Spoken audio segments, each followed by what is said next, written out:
everyone, and welcome back. It's November 21st, 2024. And like always, we're diving deep into a whole stack of news from both Nigeria and around the world. Today, we're sifting through the Nation newspaper, Daily Post Nigeria, Daily Trust, and Punch newspapers. We've got a lot to unpack. We do. And for a global perspective, We'll be checking out. we'll be looking at Al Jazeera and AP News. Exactly. So, should be interesting. yeah, we're going to touch on everything from economic and political developments to security issues and even a few sociocultural happenings.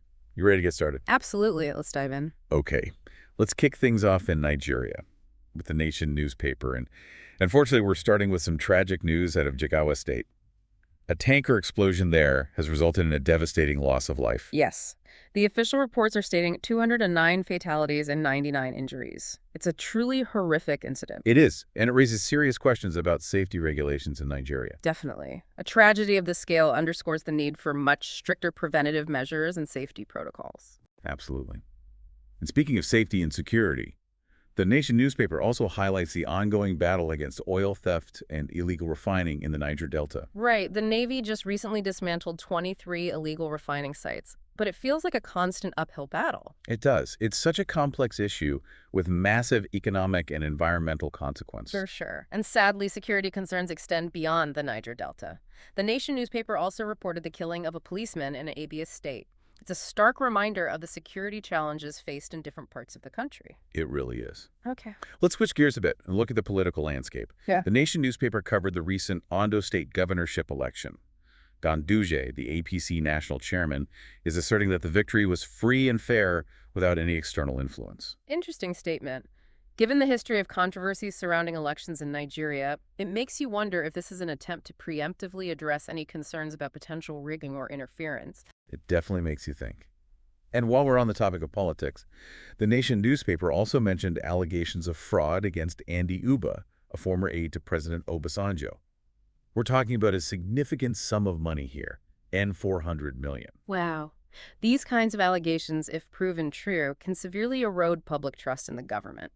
It raises a lot of questions about accountability and transparency at the highest levels. It's definitely concerning, and it'll be interesting to see how this case unfolds and what implications it might have for the political scene. Agreed. Moving on to the Daily Post Nigeria, there's a pretty interesting debate happening around genetically modified organisms, or GMOs as they're commonly known. Experts and farmers are calling for a complete ban on them, citing potential health and environmental risks. It's a hot-button issue globally, and Nigeria is no exception.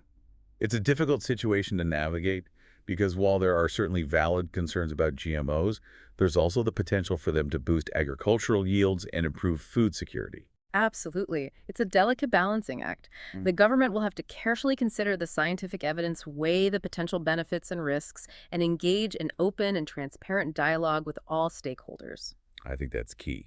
Now, shifting our attention to education, the Nation newspaper highlights a recent declaration from the Senate. Education, they say, is a right, not a privilege for every Nigerian child. And to back that up, the federal government has allocated a significant amount of money and $112 billion over 3 years to ensure school safety. That's a big step in the right direction. It's a significant investment in the future of Nigeria. Creating safe and accessible learning environments for all children is crucial for the country's social and economic development. I couldn't agree more. And to end this section on a more uplifting note, Punch Newspapers features an inspiring story about a young achiever, Karis Udoyop, an 11-year-old who just won the Bookville reading competition. It's a great reminder of the incredible talent and potential that exists among Nigerian youth. Those kinds of stories are so important. It's great to see young people excelling and pursuing their passions. It gives you hope for the future. Now let's delve into the economic landscape a bit, starting with the Daily Trust. The report highlights a major challenge for small and medium-sized enterprises, or SMEs in Nigeria, limited access to finance. This is a huge issue that really hinders economic growth. Without sufficient access to capital, SMEs struggle to expand, create jobs, and contribute to overall economic development. Exactly.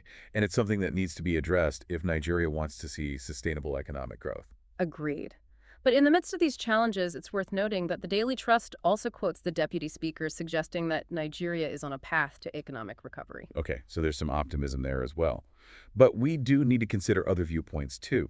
The Daily Post Nigeria reports that the Arewa Consultative Forum is criticizing President Tinubu's economic policies, claiming that they are actually harming Nigerians. Right. That's a good point. It highlights that there are often different perspectives on the effectiveness of economic policies and their impact on different segments of society. Exactly. Yeah. It's important to consider all sides of the story. Now let's focus on a specific sector, aviation. The Nation newspaper brings to light some serious concerns about alleged extortion happening at Lagos International Airport. They share personal accounts from passengers who claim they were harassed and forced to pay bribes. That's disturbing. If these allegations are true, they're very concerning. It tarnishes the reputation of the airport and raises questions about transparency and accountability within the aviation sector. Definitely. And it needs to be addressed. Absolutely. Transparency and accountability are crucial for building trust in any system, especially one as important as aviation. For sure. And in a slightly lighter turn of events, the Nation newspaper also reports on a rather unusual bust at the airport. Customs officials intercepted a shipment of smuggled goods. But we're not talking about the usual contraband. They found live turtles and military hardware. Wow, that's a strange combination. It just goes to show the diverse and sometimes unexpected nature of smuggling operations, and it highlights the need for constant vigilance and effective border control measures. Before we move on to international news, I want to remind our listeners about Foresight News TV. Yes, if you're looking for in-depth analysis and daily updates on news from Nigeria and around the world, be sure to subscribe to their YouTube channel. They offer great coverage on a wide variety of topics. All right, now let's broaden our horizons and see what's happening globally. Starting with Al Jazeera. They're reporting on a proposed law in Australia that's generating a lot of discussion, a ban on social media for anyone under the age of 16. That's a bold move. It's sparking a big debate about the role of government in regulating technology, especially when it comes to protecting children. It is. It raises questions about freedom of expression, access to information, and the potential impact on young people's social lives. It'll be fascinating to see how this plays out. What are your initial thoughts on it? Are you for or against such a drastic measure? Well, it's complex. There are valid arguments on both sides. Obviously, there's concern about the potential negative effects of social media on young people. But completely banning access also raises concerns about censorship and limiting opportunities for online learning and connection. I agree. It's a conversation that needs to happen globally, and finding solutions that address the concerns without stifling innovation and individual freedoms is going to be key. Now, speaking of tech giants, both Al Jazeera and AP News are reporting on a major development in the U.S.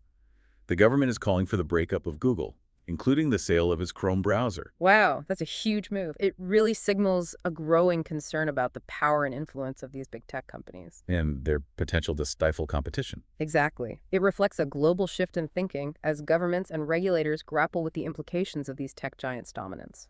Let's shift gears now to some international incidents reported by AP News. Sadly, there's news about the deaths of some American and Australian tourists in Laos due to alcohol poisoning. That's tragic.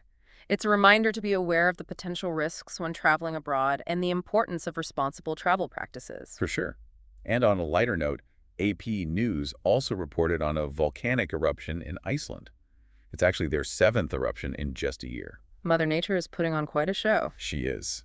Now, for some political developments, AP News reports that the junta leader in Mali has fired the prime minister just days after he criticized the military regime. That's not a good sign. It suggests continued instability and power struggles within Mali's government, and it raises concerns about the future of democracy in the region. Finally, AP News reports on the disputed election in Venezuela, with the U.S. recognizing the opposition candidate as president-elect. This is sure to cause further tension on the international stage. It's a complex situation with various countries taking sides and potentially exacerbating the political divide within Venezuela. Absolutely.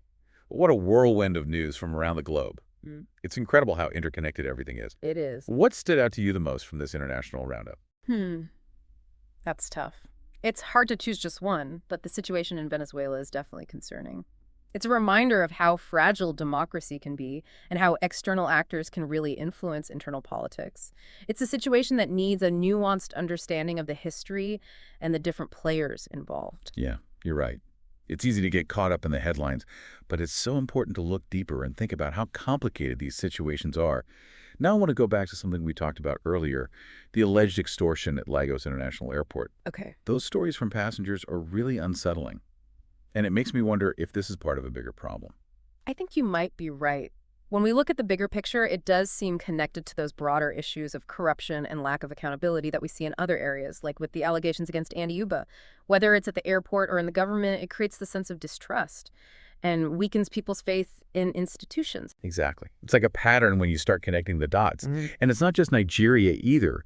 We see similar concerns about accountability and transparency playing out globally with the U.S. trying to break up Google. That's a great point. It's interesting how these seemingly unrelated stories can actually have so much in common.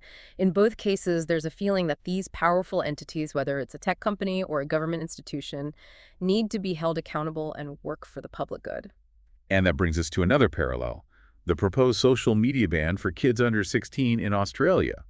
It's totally different, but it also comes from that worry about protecting people, especially children, in this fast-changing digital world. Absolutely. It shows that we're recognizing that technology, even though it offers amazing opportunities, also has new challenges that we're still trying to figure out. Yeah. Whether through laws, education, or both, we need to find ways to make sure technology helps us and not the other way around. Well said. Okay, let's get back to economics for a minute. We talked about the struggles SMEs are facing in Nigeria, but we can't forget that these businesses are crucial for economic growth and job creation. Yeah, they're vital. And even though getting funding is a big obstacle, it's good to hear the Deputy Speaker's positive outlook on Nigeria's economic recovery. It is. Yeah. But we also have to consider the Arewa Consultative Forum and their criticism of President Tinubu's economic policies. It seems like there's a real debate about whether these policies are actually helping the average Nigerian. It's a valid debate, and it shows how important it is to have these open and honest conversations about economic policies and how they affect people's lives. You know, economic indicators can tell one story, but what people actually experience often tells a different one. We have to look at both sides. I agree. And speaking of different perspectives, I'm thinking about the news on education in Nigeria. The Senate's statement that education is a right, not a privilege, is powerful. It fits in with those global efforts to make sure all children can get a good education. It's a basic human right, and it's essential for people to have power and for society to move forward. Investing in education is investing in the future. And it's encouraging to see the government putting money into making schools safer. Totally. Making safe and supportive learning environments has to be a top priority. And talking about inspiring young minds, that story about Karis Udoyap, the 11-year-old who won that reading competition, was really something special. Yeah, it was. It shows how powerful education can be and reminds us to encourage a love of learning in kids. Stories like hers give us hope and inspire us to make a world where all children have a chance to succeed. Now let's zoom back out to the global scene. The news about the volcano eruption in Iceland and those tourists who died in Laos from alcohol poisoning are really sad. It reminds us of how strong nature is and how important it is to travel responsibly. For sure. They highlight the need to be prepared, aware, and respectful of both nature and different cultures when we travel. It's unfortunate, but sometimes these events make us wake up and be more careful and responsible travelers. And speaking of delicate situations, the political trouble in Mali with the junta leader firing the prime minister is worrying. It seems like achieving stability and democracy is a really long and difficult journey. It does. It reminds us that the fight for democracy and good government is never over. There are always challenges and setbacks along the way. It takes constant effort, resilience, and a dedication to talking things out and finding peaceful solutions. It's a lot to think about. We've covered so much today, from what's happening in Nigeria to events around the world that shape all our lives. We have. It's been a lot. It has. But I think it's by engaging with these complex topics, considering all the different viewpoints and staying informed, that we can navigate this world and help create a more just and equal future. I agree.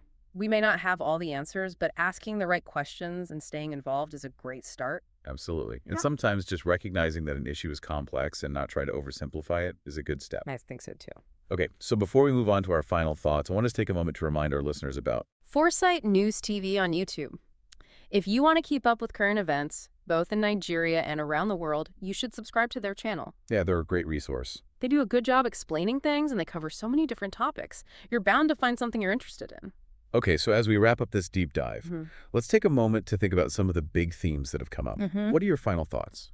You know, one thing that really stood out to me was how important it is to have nuanced conversations. Like Well, with the GMO debate in Nigeria, or that proposed social media ban in Australia, or even the US wanting to break up Google, there are rarely simple solutions. right. We have to consider everyone's perspective, think about the potential consequences, and talk things through to find solutions that work for everyone. Couldn't agree more. It's tempting to see things as black and white, but most issues are actually much more complex. Another thing that resonated with me was how powerful individual stories can be. Like hearing from those passengers at Lagos International Airport or reading about that young girl, Karis Udoyap, who won that reading competition. It reminds us that behind the headlines and all the statistics, there are real people whose lives are being affected by these events. That's so true. Those stories help us connect with the human side of the news and understand what these issues really mean for people. It reminds us that we're not just talking about abstract ideas, but about real people's lives, their hopes, and their struggles. Exactly. So as we finish up today, what's one key takeaway you hope our listeners will remember? I think it's the importance of staying informed but also engaged. It's not enough to just hear the news. We need to think about it, question it, and figure out how we can use what we know to make things better. Whether that's supporting local groups, having constructive conversations, or just staying informed about the issues we care about, we all have a part to play in making the world a better place. I love that. It's about being informed citizens, critical thinkers, and compassionate people. And sometimes it's about taking that knowledge and doing something with it, even if it seems small. Exactly. Every little bit helps. And remember, staying informed is a journey. It never really ends. It's about always looking for new information, challenging our own ideas, and being open to different points of view. So well said. Well, I want to thank you for being here today and guiding us through all this news and sharing your insights. It was my pleasure. These conversations are always so stimulating. And to all our listeners out there, thank you for joining us. We hope you found this deep dive informative and thought-provoking. Remember, knowledge is power, and staying informed is the first step toward making a difference. Don't forget to check out Foresight News TV on YouTube for your daily dose of news and analysis. Until next time, stay curious and stay engaged.